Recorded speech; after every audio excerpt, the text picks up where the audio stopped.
So welcome to week 2.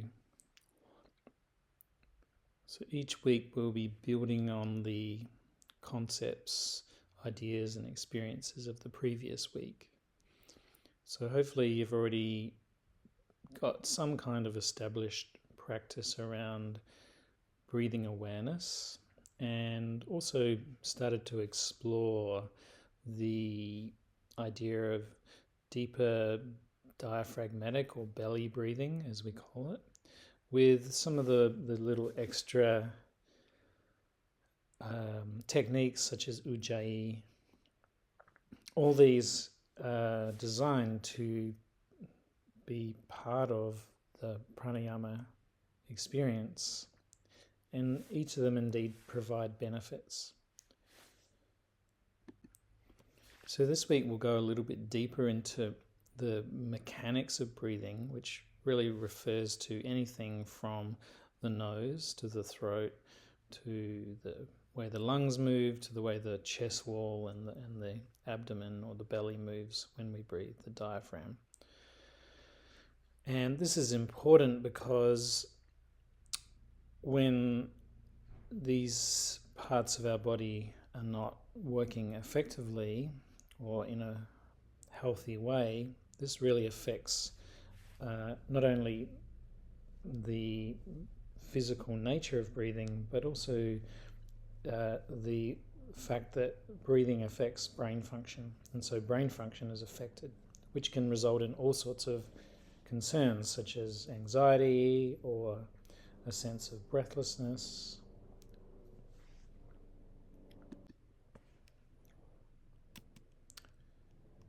We'll also discuss some sort of the basic guidelines around breathing practices and the traditional terms called bandhas and mudras, which are certainly a physical or mechanical experience in the most part. And we'll explain why they're useful. So firstly, some basic guidelines, most of which are sort of self-explanatory, but useful nonetheless. Essentially, practicing with an empty stomach, empty bowels and bladder, and in a quiet, undisturbed place, sort of self-explanatory. Also mentioned here is that pranayama is often best practiced after exercise, yoga or any other, and before meditation. And this is partly the traditional idea that in terms of the limbs of yoga that were previously mentioned, but also that the mind tends to be more amenable to breathing practices after the body's been used, stretched, or exercised in some other way.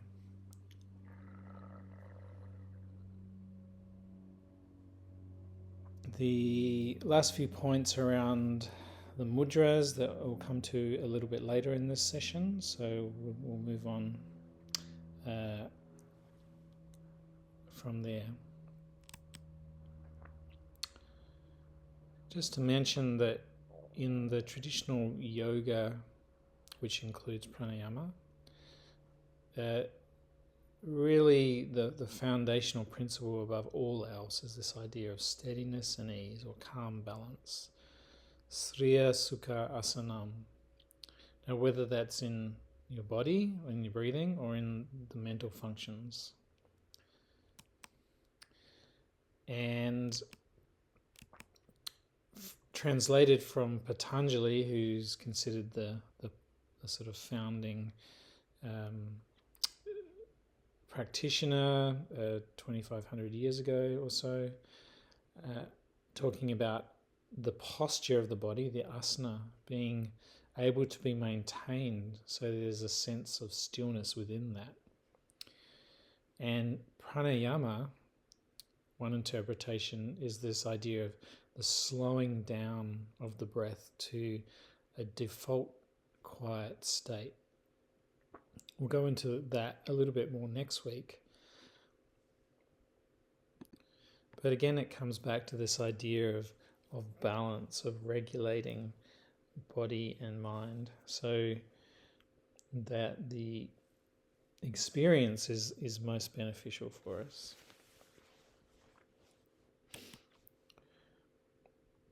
In a modern interpretation of this is a paper published a few years ago.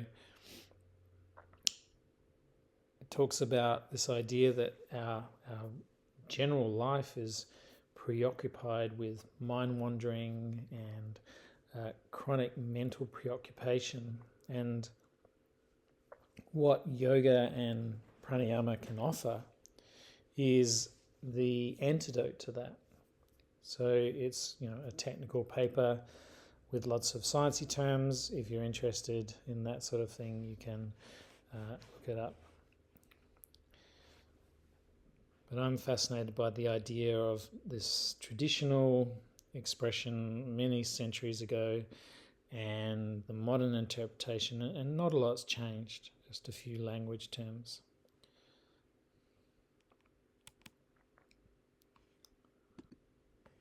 So are there any precautions for pranayama? Well, there are, but not many. And really it's very difficult to injure yourself if you practice with good technique. This idea of calm balance, it's not like we should be rushing into the most extreme breath holding without the appropriate training. This is why I'm building you up over a number of weeks before we get to the stronger, more advanced practices. Also, if there's any kind of dizziness or vertigo, spinning, then perhaps you would be advised to just slow things down a little bit. You can get into this experience of hyperventilation, which is useful in the right circumstances, but in general we try to keep our techniques out of hyperventilation. Also not recommended so much in illness. And a couple of medical cautions: strong practice in pregnancy, or those who've had abdominal surgery or have hernias may not be advised. And traditionally there's a caution against those with unstable epilepsy, although most people have that medically supervised these days. Holding the breath for a long time is not recommended for those with any kind of heart disease or uncontrolled blood pressure. However, there are a number of practices that are very useful for reducing blood pressure and indeed potentially reducing some of the underlying reasons that people get heart disease, like inflammation, for example. So as you can see, there's very few real contraindications, just a few precautions, hence learning the practice rather than just, say, reading a book and trying it. So having a real life teacher, I think, is one of the best ways to practice safely.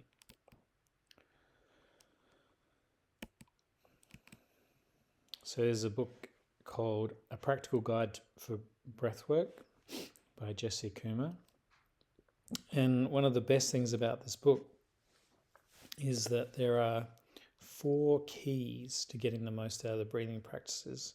And if you can hold these in mind, especially when you're learning a practice and reflecting on it, I think these are very useful.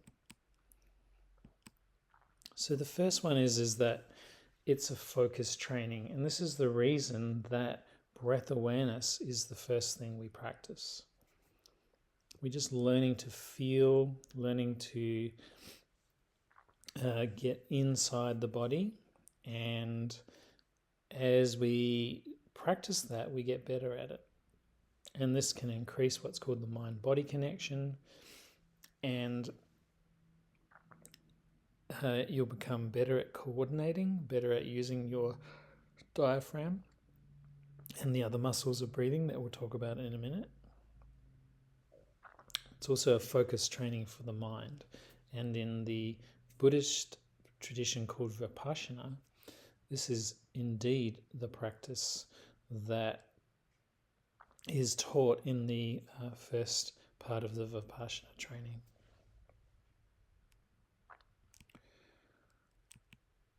The second one is that we're really inviting non-judgment. Sometimes a technique won't feel that great. Sometimes you'll feel like you're not doing it right or you can't do it right.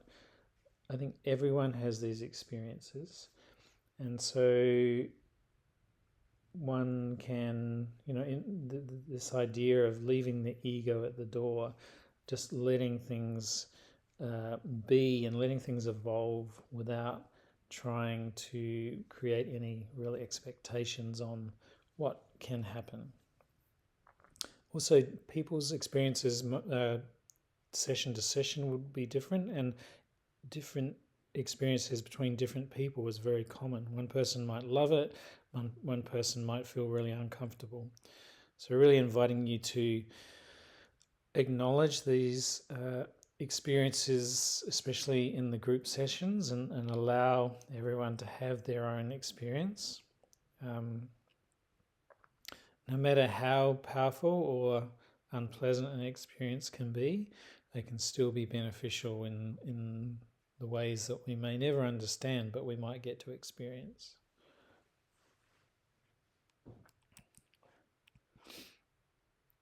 The third rule is that the sense of the body, which is called interoception, is really key to building our relationship with our breath and the benefits that it carries.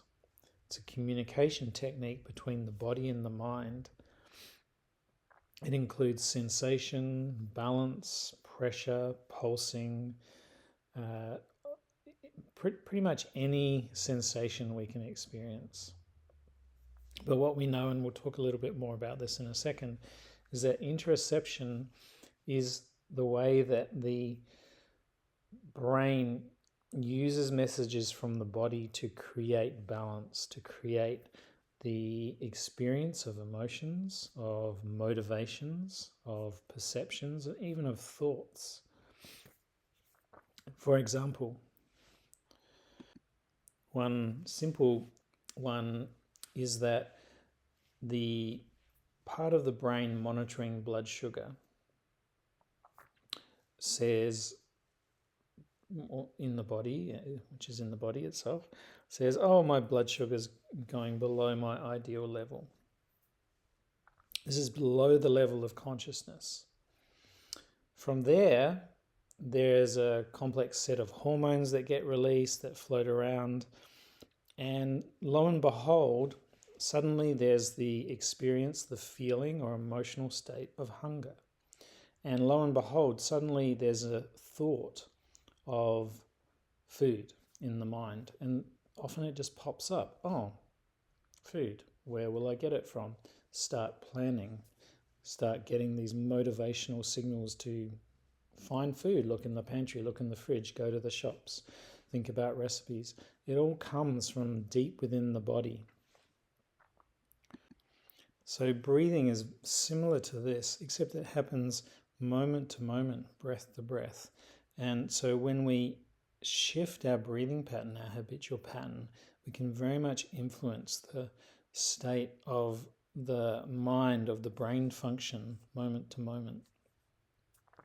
We'll delve more into this as we go, but it's a really key idea in modern science. Breath awareness is an interoceptive practice. It's a great example. So finally, people often go, oh, what does this technique do for me? What will it do for me? And although there are some general benefits that I might say, well, this one's more aimed at calming down. This one's more aimed at increasing your energy experience, reducing fatigue. There are absolutely no guarantees. But what we do know is that these techniques have been practiced for thousands of years, and we can make some generalizations. But your own experience is really what's happening right now for you, is really one of the best guides. Having said that, there is more and more research being done on breathing techniques, on pranayama, and I will present some sort of summary of this in week 4.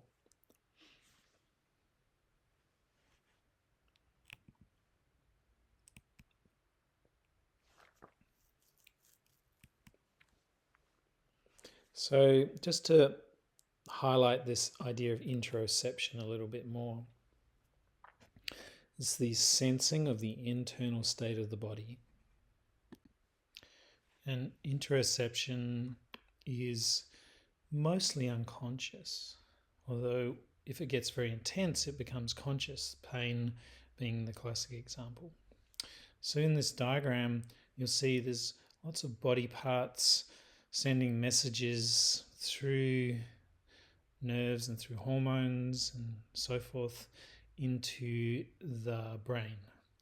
Heartbeat, breathing, very important, digestive function, and also the gut bacteria, stretch in the skin, our position in the space, the fullness of the bladder, the immune system working, the fascia, which is the wrapping of our muscles, many other things like blood pressure, blood sugars, etc. And the brain, being the incredible organ that it is, melds all these messages into both a basic emotional state and a basic response state called the stress response, and a basic state of being called I am, or self state. Now, it's beyond the scope of this lecture or session, if you like, to really explain that in more detail, but it is a pretty incredible way that brains work, human brains. And what I would say is there is no separation between emotions, inflammation, and our experience of self. As such, because of this brain network melding of information and responses, this is the basis of mind-body medicine. This is how breathing is able to lead to changes in our emotional state, in how we feel, in our thought patterns, in our sleep, in our blood pressure. Just like exercise does, just like what we eat does. So you will certainly find a lot more information about interoception out there in the web if you choose to spend some time reading about it, because it's really key to this idea of understanding many things, including children's development, learning, and also, emotional regulation. Now, when people have poorly regulated emotions, they spend a lot of time in health services because they have, in many people's experience, stress, unpleasantness, feelings of poor self-worth, high anxiety, and physical states associated with that, including sleep disturbance and pain. So this idea that emotions derive from body signals is almost a revolution in understanding how the brain creates our experience of self and how we can work within the body to improve that experience. Okay, so back to breathing. Some of the issues people have in practicing are physical issues, and some of them are more mental issues. So the common ones are things like a blocked nose, difficulty, restlessness, or physical difficulty, restlessness, can't sit still, and dizziness, perhaps, things like that. And some of them are more thought-based, so can't concentrate, doubt about their technique, what we call early finishing, so not persisting through a 5-minute practice, feeling like we can't relax. So my invitation for any of these is to persist, to drop the ego, to allow that experience to be just what it is, because the next time it could certainly be much less intense. To stick with it, to devote yourself, to learn how to unblock a nose, which we'll talk about in a minute. To be aware that many of these things come from habitual learning, and when we're breaking old habits, it can be a bit unpleasant, a bit unfamiliar, and it takes a bit of effort. And in fact, these ideas have been taught as what's called the attitudes of mindfulness. So they apply to both physical and mental, emotional difficulties or blocks. And you can read these here, but they really reflect this idea of, we can almost really recreate our own reality depending on what our attitude is.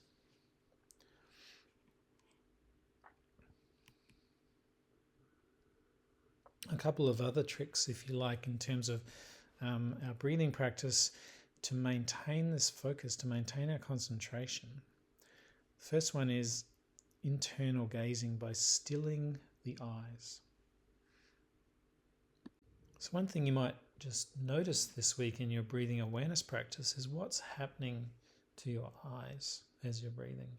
Are they kind of flicking all over the place, and are there thoughts coming in and out?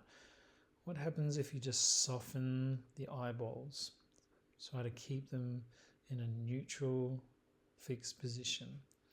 Does that affect the amount and the intensity of thoughts, and indeed your ability to focus on your breath? And the second one related to this is relaxation.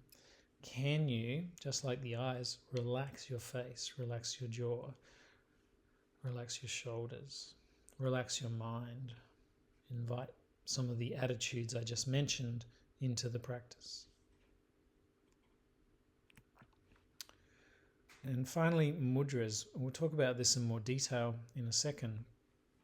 But mudras are hand positions, and they certainly have some traditional interpretations, but primarily we can use them as a physical thing to do with our hands that enhances concentration.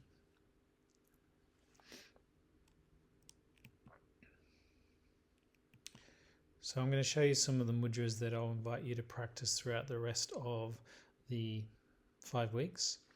There are many others, but these ones I've selected simply partly because they're commonly used, but partly because they're also beneficial.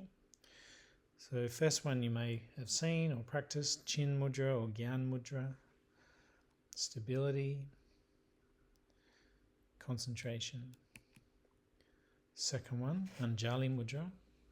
Although it's traditionally used as a greeting, namaste, it's also a nice mudra to use in a meditative practice, a breathing practice.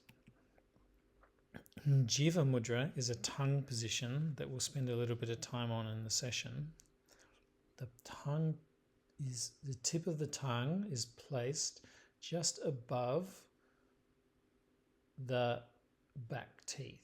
So on the inside of the inner side of the upper teeth, there's where the gums meet the teeth, just there. And it's not really pressed, it's just rested.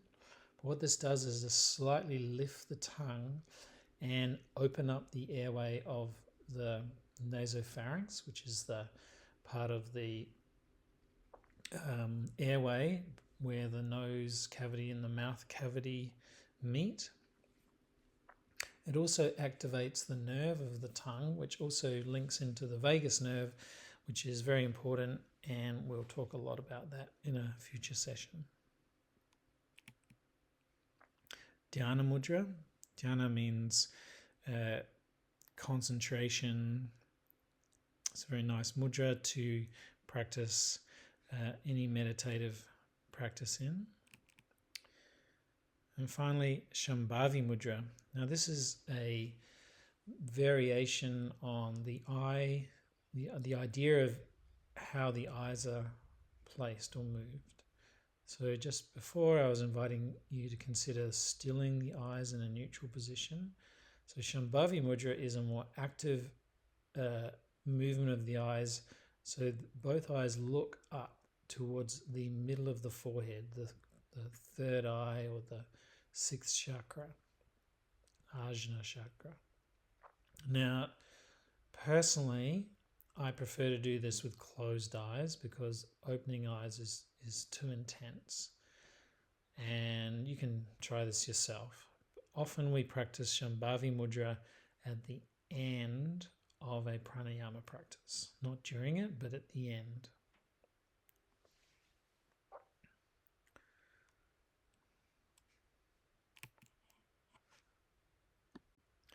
So coming back to our mechanics a bit more, the traditional techniques to emphasize and assist in healthy mechanical breathing would use what's called a bandha. Now, a bandha is a contraction of a certain group of muscles, and traditionally there are three main bandhas. The first one is the pelvic floor, also known as Mula Bandha. And it's kind of like a contraction between the anal area and the genital area, but also kind of in the very lowest part of the abdominal muscles. And there's a sense of lifting of the pelvic floor upward. Now, importantly, Mula Bandha doesn't affect diaphragmatic breathing or belly breathing. You can do both. The second one, Uddiyana Bandha, is a drawing in and up of the very top of the muscles just below where the breastbone or the sternum ends. So you can put your fingers on your breastbone and move it down until it sort of finishes, and then there's a softening. And so what we're doing is we're drawing the muscles in and up of the muscles just below that bony end. Now, this is generally done on the breath out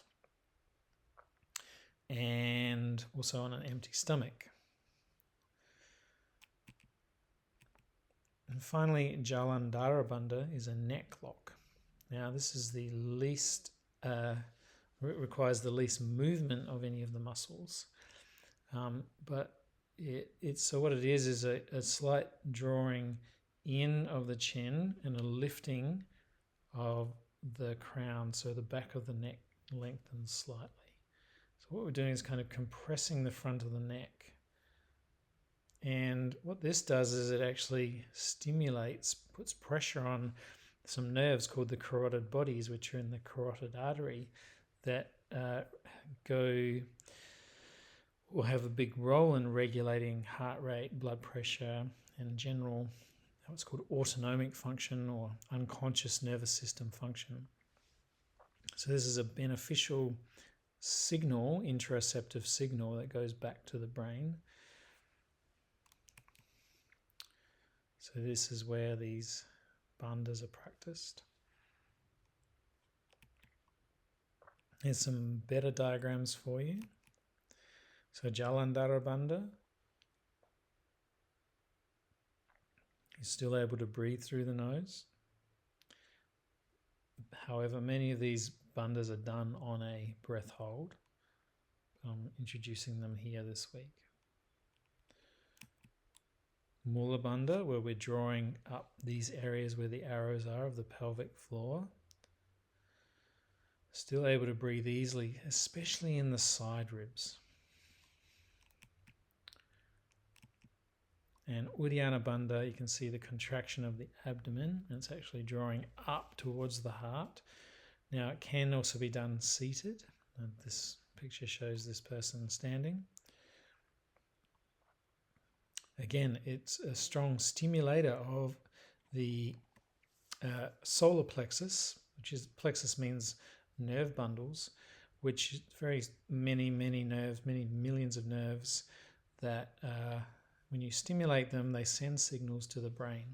And we're stimulating nerves that are associated with the parasympathetic nervous system, the calming system, the healing system. We'll spend a lot more time talking about the vagus nerve, the parasympathetic nervous system, and all that in the coming weeks. But I just wanted to introduce this to you. So our techniques this week will be mostly focused on mechanical techniques around efficient and balanced breathing. Our first technique is nostril breathing. And we'll also spend more time talking about the benefits of nostril breathing next week. But I just wanted to introduce the techniques this week.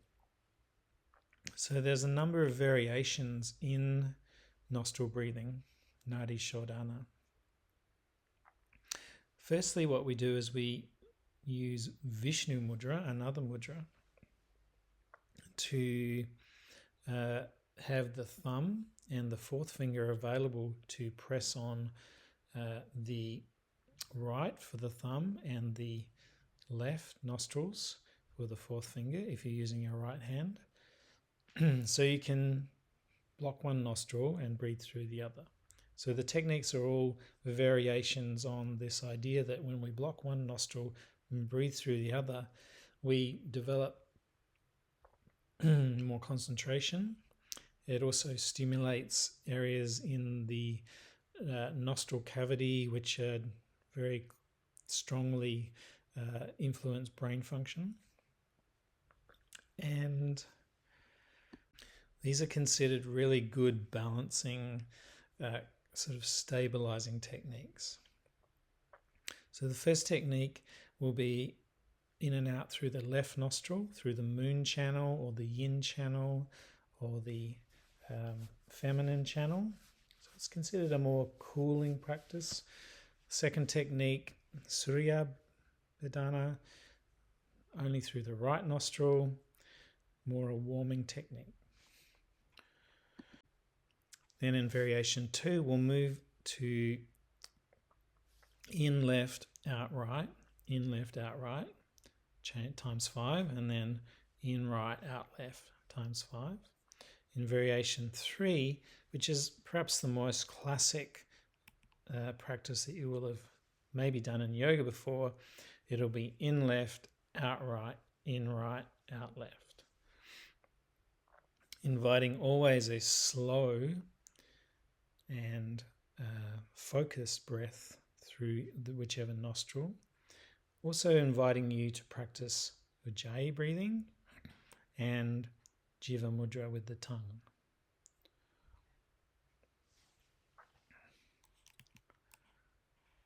Our second technique is really building diaphragm muscle awareness, strength, and coordination. It's known as Richaka Pranayama. It's also a preparation for more effective Uddiyana Bandha, which I mentioned before. So we'll do this in the class. I won't take you through it now. But these are really great exercises to do, especially if you feel like you're not really sure what your diaphragm feels like. And it only often takes a week or two to really get some benefits. Just like if you started going to Pilates, usually within a couple of weeks, you start to feel these muscles. You can really get the feedback and the benefits of the practice. And as I mentioned last week, we're really focusing on the use of the two primary muscles of breathing, the diaphragm and the muscles just in the very side lower ribs, the external intercostals. This is what we're going to do to train these up. Our next technique will be practicing using the bandhas. So I'll guide you through this in the class as well.